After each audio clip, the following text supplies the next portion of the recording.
Hello, hello. Welcome on into another episode of the Whiskey Crusaders. I'm Will. I'm Sarah. I'm Matt. On today's episode, we're drinking Black and White, a blended scotch. Be sure to hit that like and subscribe button and click that notification bell. Matt, why don't you just tell us what this is? It's a giant handle of black and white. Look, it's got cool dogs on it.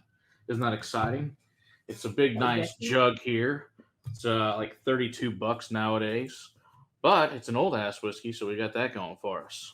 So, all right, this is James Buchanan created this whiskey. It was his first blend. He started working when he was 15 years old at a shipping company. Then he worked with his brother at a grain business and decided, hey, Southern whiskey makes way more money. I'm like, smart guy. So, in 1879, he created this bad boy, the Black and White. Now, of course, at that time, it was not called that. It was Buchanan's Blend because, fun name. So, after that, he decided that he would create his own company, the James Buchanan Co. in 1884. Which is fantastic. So his original bottle, which you'll see when we do the 12-year, looks like a water canteen that the British passed around to each other, of course, during the wars and other fun conflicts.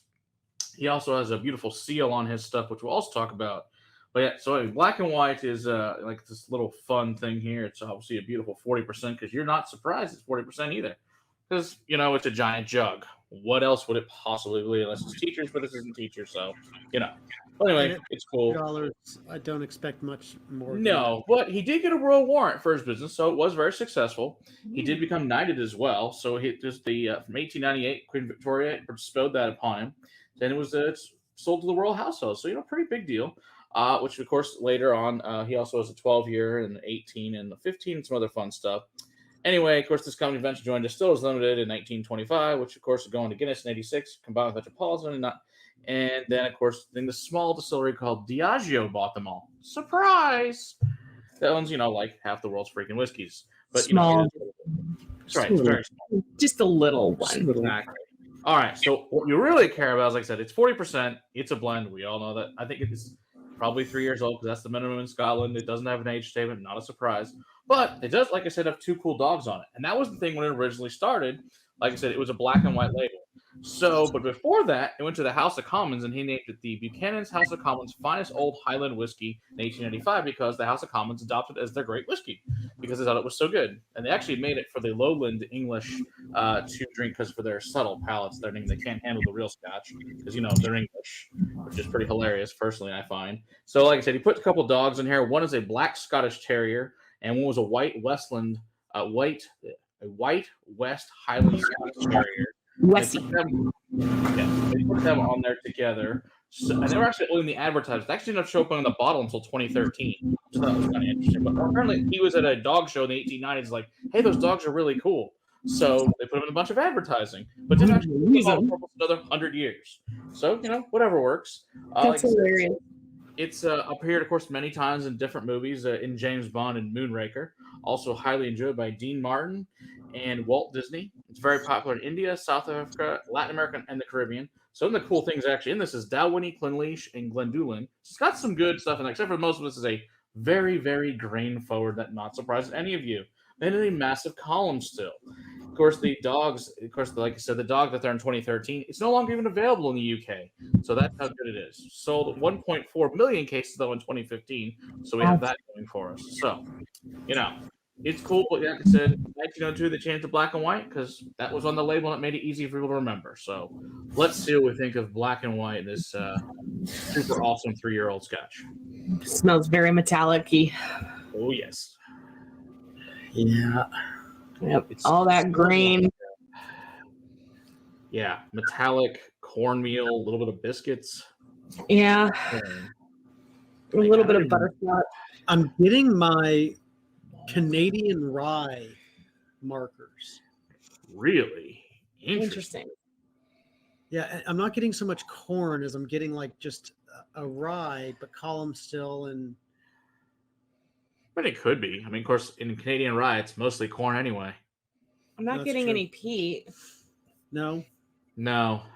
It's even though there is a little bit like sort of Dalwhinnie in there, but it must be so little it doesn't really matter.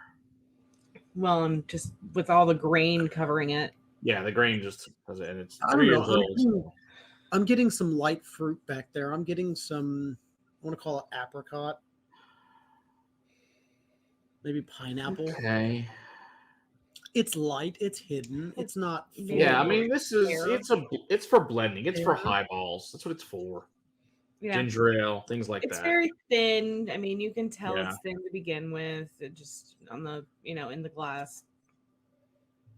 Yeah, fun stuff. So Doesn't smell like it's Whatever. going to blow me away, but it doesn't smell like it's going to disappoint me very much at $32 a handle. no, like I said, this was very famous back in the day. So cool. Back in the day.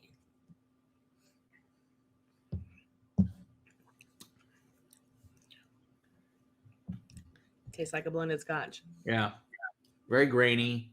Has a weird, like dusty, like concrete taste to it. Yeah. That's Yeah. weird. When we did that night with all those weird old whiskeys that like Pete gave us, one of them is an old black and white, which we'll review at some point in time. Then I also bought one that's from the 70s, a black and white. That one's significantly better, which we'll review for you as well.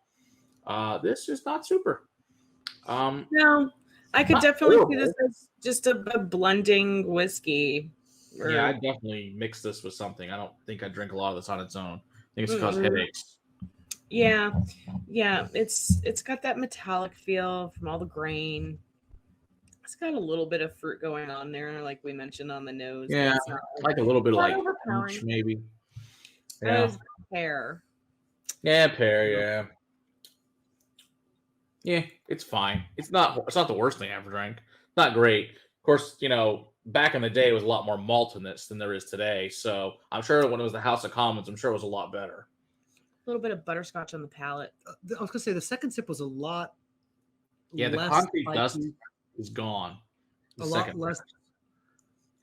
A lot less. A little bit more of the malt showed up. I'm still thinking this is like 10 to 20%. Yeah, it malt, can't be maybe. much. It's Yeah, there's no regulation that says what it has to be, Right. but they usually are 25 something. But I'm guessing, like Will says, it probably is less than that, most likely, based on what we're tasting. Would be surprised if it was 25. Yeah. But But again, I'm not too sad about it at No. $32 I mean, a it's handle. it's not yeah, it's horrible. glass. It's nice. It's got a Somebody cute was dog on it. making, just, again, a Scotch highball. This would be a great Yeah, exactly. to replace what is Chivas. Be a lot cheaper than buying Chivas too. Yeah, It's like $20 cheaper than Chivas handles. yeah. So I mean, from that standpoint, significantly better for the Still rather value. be drinking teachers, Agree. but that's me. Totally agree on that. We've yet to beat the teachers. So if someone has a blended scotch that can beat teachers from that price point, let us know. We'd love to try it. $30 for a handle, Mm-hmm. a little bit of peat in there. And 43% instead of 40. So makes a big difference. Big difference. Alrighty then. All right. Well, there you go. Don't forget to hit that like and subscribe button and click that notification bell. Come hang out with us live on Monday nights and check out our Patreon for some behind the scene fun. And until next time, Keep on crusading for better whiskey in your glass. Cheers. And we'll immediately change to way better stuff.